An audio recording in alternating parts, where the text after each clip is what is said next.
બહુચરાજીના સુરજ ખાતે જય Goga cricket night ટુર્નામેન્ટનું કરાયું ઉદ્ઘાટન।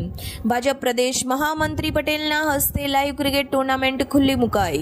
સુરજ ગામે યોજાયેલા આ નાઇટ ક્રિકેટ ટુર્નામેન્ટમાં 200થી વધારે ટીમો લઈ રહી છે ભાગ। સુરજ, સુરપુરા અને ચંદ્રોડા ગામના યુવાનો દ્વારા ક્રિકેટ ટુર્નામેન્ટનું આયોજન કરાયું છે। ક્રિકેટ ટુર્નામેન્ટમાં મોટી સંખ્યામાં લોકો જોવા માટે આવ્યા। પ્રદેશ ભાજપ મહામંત્રી દ્વારા ક્રિકેટ ખેલાડીઓને કર્યા પ્રોત્સાહન। Reporter Kashyap Rawal, DT news live 24 Bahucharaji.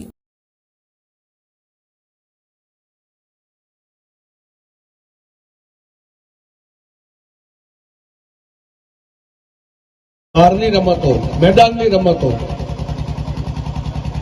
એના પ્રત્યે યુવાનોનું આકર્ષણ વધે, એ રમતા થાય, એ આ સમયની તાતી માંગ છે। મને બે બાબતો દેશના આપણા યશસ્વી વડાપ્રધાન માનનીય નરેન્દ્રભાઈ જ્યારે ગુજરાતના મુખ્યમંત્રી હતા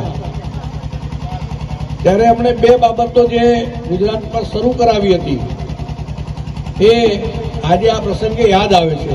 યાદ એટલા માટે આવે છે કે બહુચરાજી તાલુકાના એક નાનું ગામ, સુરજ હોય, ચંદ્રોડા હોય, આજુબાજુના ગામો હોય, પણ એક નાનકડા ગામમાં યુવાનો ભેગા થઈને આવડું મોટું ભવ્ય આયોજન કરે। આ નાની વાત નથી, આવડું આયોજન કરવું એ સહેલો વિષય નથી।